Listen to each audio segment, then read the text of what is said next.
Now, Ayodele, glad to have you on the show. Let's talk about market performance. I mean, what's your take? Are you one of the optimists? Certainly, everybody's excited about the fact that we hit the 26,000 mark. Some people say not as good as what we were doing 2 to 3 years ago. What's your take on the market's performance now? Thank you very much, Uche, for having me this morning. I think one of the analysts that believes that the market has done fantastically very well. Early in the year, our forecast for this year was about 17.33% to end the year. But what has happened now had necessitated a revised forecast to end the year to about 32% to end this year. Yes, if you compare the market performance as we speak with what it was about 2008 prior to the global meltdown and financial crisis we have in Nigeria here, it's not as much as that, but then market has since then changed, right? So 17%, 26% year to date, and 29% year to date as we speak today, it's a very good performance from every indicator. And again, we look at towards the end of the year that we expect that the market should do about 32% to end the year. And certainly the fundamentals have looked good, and I think that's why the market has been performing well. That's why we've seen investors coming in. But you know, today we're having the budget being read, finally presented by the president, the 2013 budget. Do you think this may impact the way we see investors playing the market, at least this week or going forward? Well, I think that, yes, it might impact it. There's a lot of debate about the budget benchmark, which is about going to be either $82 per barrel, that's oil benchmark, as against $75 per barrel. We think it should be pegged at $75 per barrel to enable Nigeria to have some little savings in the sovereign wealth fund that the government has just approved. But the budget details that will be read today the way the analysts perceive it and market operator perceive it, especially in terms of how they are going to finance the budget deficit, the extent of the budget deficit we're going to have in that budget, may likely impact fixed income securities. You recall that in 2007 there is Fiscal Responsibility Act that is in place, which pegged the fiscal deficit in a year to about 3%, but since then have been doing lower than that again. So the extent of the fiscal deficit that we're going to have from the budget and how it is going to be financed may look for a reaction from the market operators. But the central bank is there to ensure that exchange rate remains stable. If the budget is going to be so expansionary, the central bank may want to react, which may cause some other reactions from the market operators. Now, another concern is the flooding that we've had in Nigeria. How is it going to impact our economy going forward? How is it going to impact inflation numbers, September inflation numbers that are coming out? I mean, certainly, what's your outlook for inflation numbers? And what are your thoughts on how this is going to impact our economy and trickle down to our market? Thank you. I think we are going to release our inflation expectation for this month of September today. And looking at what has happened in the month of September, we think inflation is going to drop further to about 11.03 from about 11.7 in the month of August, because prices remain stable, price of food, except for beans, which moved up as large as about 100%. Yeah, tubers, yam, potato went down marginally, vegetables went down marginally. So that one will impact on inflation rate. The CPI going about 80 basis points, which will make inflation to go down to about 11.3.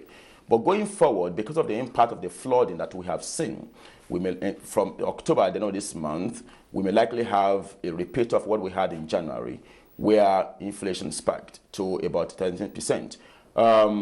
We've seen a lot of damage, lands damaged across the country, in Kogi, in Kwara, in Anambra, in Delta, Edo, across the country. So we are going to see a lot of food shortage in the short to medium term, except we don't know whether the federal government actually has food in the reserve that they can release to the economy at this particular time to mitigate the rising price of foodstuff across the country. But we may likely have that one in the next couple of days, which will make inflation to go up. The inflation expectation of NBS, that National Bureau of Statistics, that is released for this year is about 13%. But we think that one has not even factored in the impact of this flooding across the country. So we may likely have up to 15% to end the year, and this month maybe up to 14% at the end of this month because of that crisis. Again, in terms of output, of course, you need to look at, I mean, we have watched it on TVs and we go to some of those areas. The impact is massive. Output in Q4 will be impacted. Agriculture accounts for about 40% of our GDP as we speak. This has been grossly impacted. So we expect that output will be, from agriculture, has been impacted and will be impacted, and it will impact the numbers that we're going to receive in the GDP Q4. So we think that it's going to go down, okay, maybe about 6% as against the projection of 7% from NBS. And well, depending on how the federal government will react to this, the impact may not be so much after this one. And of course, at 6% GDP growth rate is still a very good one. Well, certainly, how is this going to impact Q3 numbers? You said it'll impact Q4 GDP's numbers, growth numbers. But right now, the investors are playing the market certainly because of their Q3 expectations, the Q3 results expectations. How is it going to impact the numbers, especially of consumer good companies? I'm sure this flooding has affected maybe their distribution networks and might impact their top line numbers going forward. How do you think this is going to impact the markets in terms of Q3 expectations? Yeah, the result that we're expecting now, recall that this flooding issue started early this month, okay? Then the result we're expecting and will not be impacted by that flooding issues, all right? So it is the Q4 result that will moderate downward, okay? Now, the central bank, I mean, the federal government, the president gave a national broadcast yesterday morning and, rolling out some strategies to combat the problem at the moment, and saying they want to give about 17 billion naira to some states that have been affected to ensure that they alleviate this problem. They should be able to move quickly to reduce the impact of this and to ensure that the distribution network that have been disrupted will be corrected shortly.